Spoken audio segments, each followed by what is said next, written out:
What's going on, y'all? What it is. So let's go ahead and slide on this topic, and I want to talk about this situation that went down with Justine Jones and the fact that I'm from North Carolina and I have dealt with similar situations in my past. I felt compelled to cover this story. Now, Justine Jones was hired by the town of Kinley on June 2nd, and she beat out 30 other candidates for the position. She won the job unanimously. It was a unanimous vote all across the board. Everybody agreed that she was qualified for the position. So after a month of Justine being on the job, the whole entire police department of Kinley decided to walk out. Now, what's funny about this situation is the fact that each and every officer, including the chief of police, they cited that Justine Jones had created a hostile work environment, right?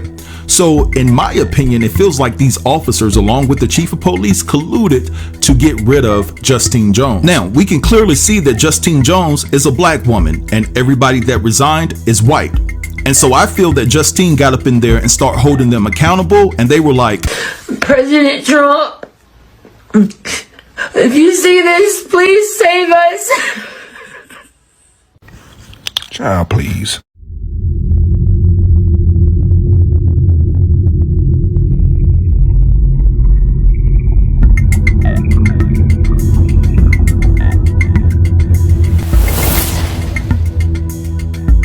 Now, if you let the hillbillies tell it, they will tell you that this isn't a form of racism because the last town manager for Kinley was a black man by the name of Andre Douglas, who was hired back in 2018, but lost his job in 2020 due to SA allegations.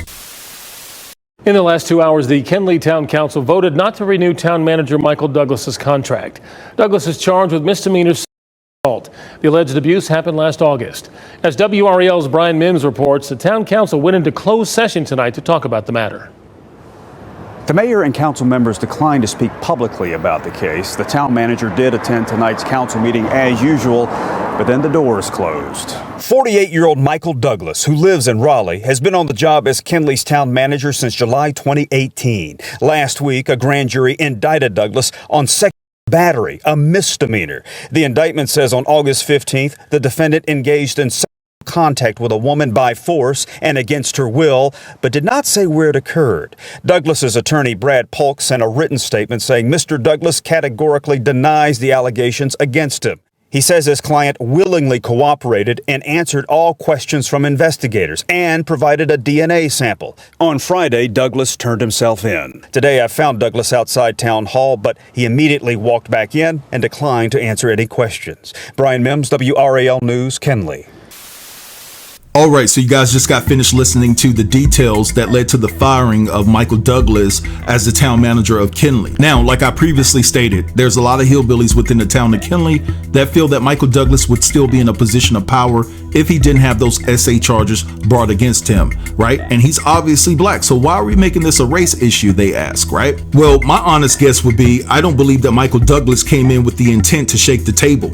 I'm pretty sure that Michael saw some things that probably needed to be changed, but he didn't touch it. He didn't want to ruffle any feathers. He already knew what he was up against, and who knows, he probably shared the same ideology and political views as those officers, right? You know, he might be that Daniel Cameron type of brother who didn't stand up for Breonna Taylor. And so it's all good if you don't ruffle any feathers. It's all good if you allow them to do what they've been doing for so long. Don't cross the line, right? And then you're safe. So when you look at Justine, she came in there with the intent to change some things that she saw fit, and they didn't like it. Now, what I want to do right here is play you guys some clips in regards to this situation, and then after that, I'll be back to elaborate on this topic some more. Fight. The picture that you see behind me here is a billboard that used to stand in Johnston County, North Carolina until the late 1970s. And I want to talk to you about a little town that's inside of Johnston County, and that town is the name of Kinley. See, back on June 2nd, the town of Kinley hired a new town manager, and her name was Justine Jones. Miss Jones just happens to be an educated black woman who has worked as the town manager of several different towns all around the United States. But yesterday, the town of Kinley said, hold the f*** up. And the entire police department, the city clerk, and the utilities clerk all resigned from their jobs and said that this new town manager had created a toxic work environment that was so toxic they could no longer continue to work there. You see, accountability can be really uncomfortable when you live a life of privilege. So I have a feeling that the reason that all of these employees suddenly quit their jobs has more to do with this billboard in the background than it would do with any possible toxic work environment that the new town manager created. So congratulations, Kinley, for staying true to the racist roots of Johnston County, North Carolina, and looking like a bunch of assholes. For those of you that are seeing me, I promise you there are some of us in North Carolina that are not racist pieces of shit. Denise Bennett and her sister Annette are homegrown, born and raised Kinley natives. Bennett attending the council meeting last night, wherein a 3-2 vote, town manager Justine Jones' contract was terminated. They're not surprised. As much as it's a wonderful, feel-good, people like each other, friendly Kinley, there is and there has been that history of racism. In fact, Annette was one of the first African Americans to integrate the school system here. From the walk home from Kinley Elementary to our home, people walking behind us, calling us names and so forth. Census data showing there are nearly 1,500 people that call this town home, with white residents making up the majority, followed by blacks, Hispanics, Asians, and American Indian. Kinley resident Nancy Kate says there's no race problem here. I don't like the fact they said that because I can call anyone, any color. Kate's telling me Kinley officers resigned because Jones was hired, creating a toxic work environment. But an investigation found that was not true. I'm glad she's gone. She shouldn't have been hired to start with.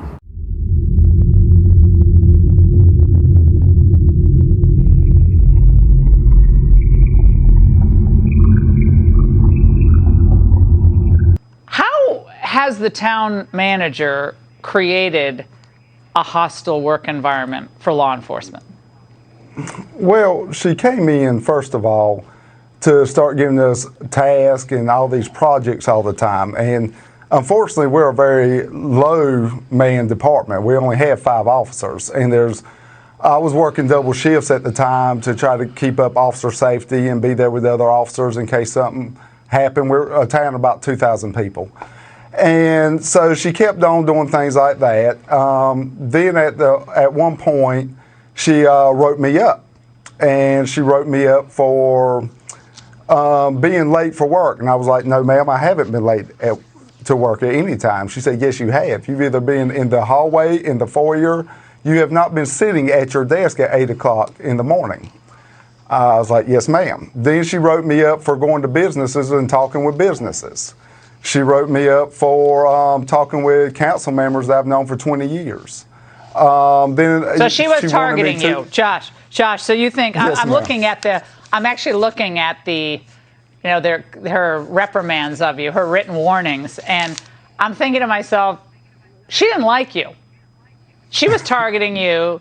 These are pretextual, and Phil, you can chime in, but this all seems like, sorry, but total BS. I mean, this just is ridiculous. Sometimes things just don't fit well, and we just don't feel like we were moving in the right direction. It was the result of a weeks-long investigation into allegations Jones created a hostile work environment for Kinley police officers and town employees. At an emergency meeting tonight, the findings of that investigation shared with counselors. They didn't really justify a toxic environment, and so again, our decision to terminate contracts not solely based on investigation. All right, so you guys heard all of that, and we're going to get to that in a minute, but the dude that you see in the photo right here is Officer Josh Gibson, who was a part of the Kinley Police Department, and this is what he had to say when he first resigned. So he says, I have put in my 2 weeks notice along with the whole police department, Sharon Evans and Christy Thomas, with the town of Kinley after 21 years of service. The new manager has created an environment I do not feel we can perform our duties and services to the community. I do not know what is next for me. I am letting the Lord lead the way. I have loved this community. It has become family and one of my greatest honors to serve. God bless you all in Kinley. All right, so you heard what Billy Bob Josh had to say about this situation. So let's just go ahead and unpack this and make this as simple as it can be.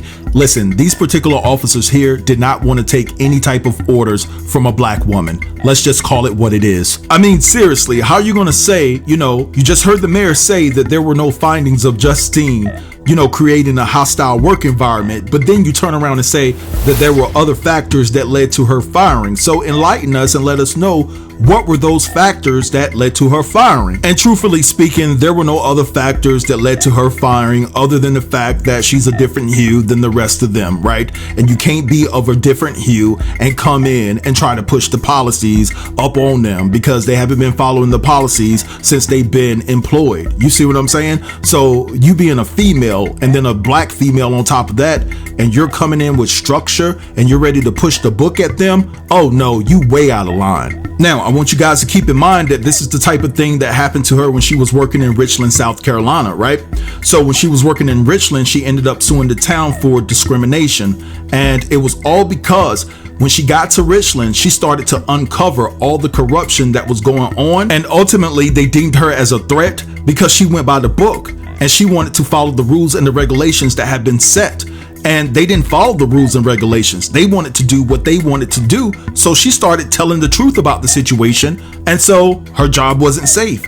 They started doing things to make her feel uncomfortable and things of that nature. And as a matter of fact, here's a piece of the publication that was put out back in 2016 about the situation. And it says, in a 25-page lawsuit against Richland County, Jones claims that there was race, gender, and disability discrimination against her, as well as whistleblower retaliation over a small business program within the Penny Tax Project. I saw that there were certain practices going on and I wasn't going to go along with that, says Jones. So yet again, there's a situation where she was trying to hold people accountable for their actions going by the book, but yet and still, you know what I'm saying, instead of them acknowledging that what she's saying is correct, when you go by the book, they want to discipline her and alienate her and be racist towards her, right? So she's getting penalized for doing or for trying to follow the rules that they created, in a sense. Let's keep it real, because those rules and regulations, most of them were created by people that don't have the same hue as I do.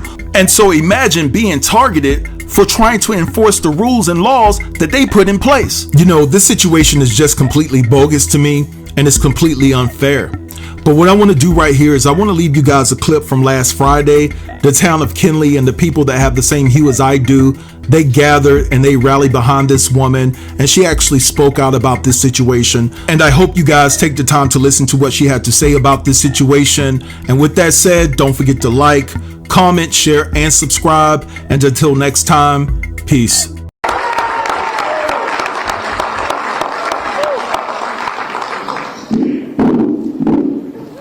Thank you.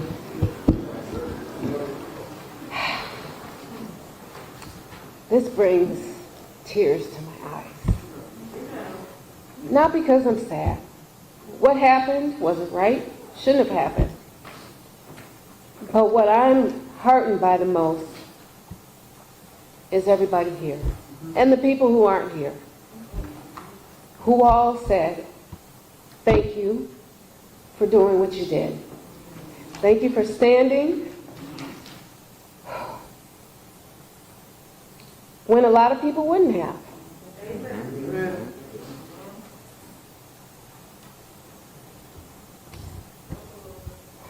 So I appreciate you all coming here tonight to support me. It's a Friday night. You could have been anywhere, but you came here to support me. That's right.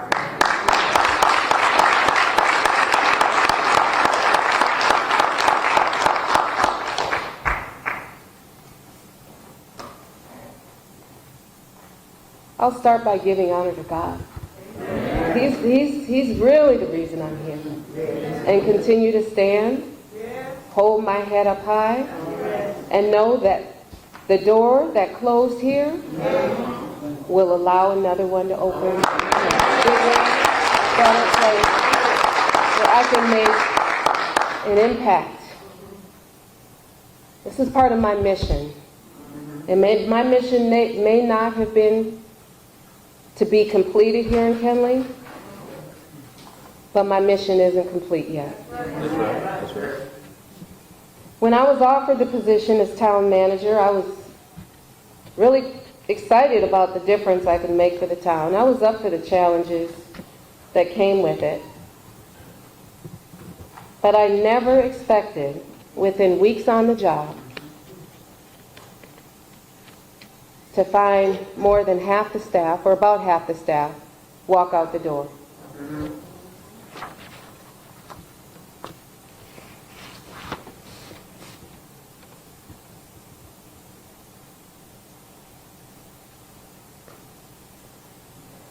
What they didn't realize when they did that was the bloodline that I come from. That's right. I wasn't built to break. That's right. I wasn't good to let them break me. I knew in that moment I was going to find some way, somehow, to keep the operations of the town moving forward, professionally, with integrity, proactively, transparently.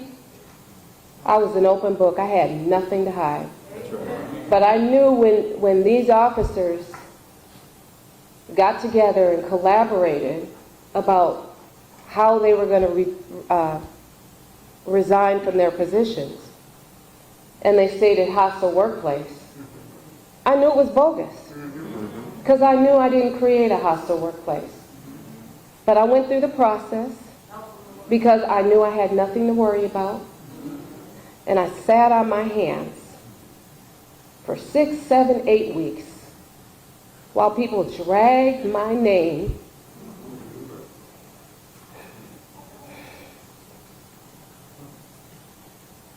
my reputation and my character through the mud, while I stood strong and I continued doing the work I came there to do. And for countless people, it wasn't enough. Thank you. It wasn't good enough, it wasn't fast enough, it wasn't whatever. It just wasn't. People had made up in their minds before they even heard from me that these allegations that this man put out here against me were true.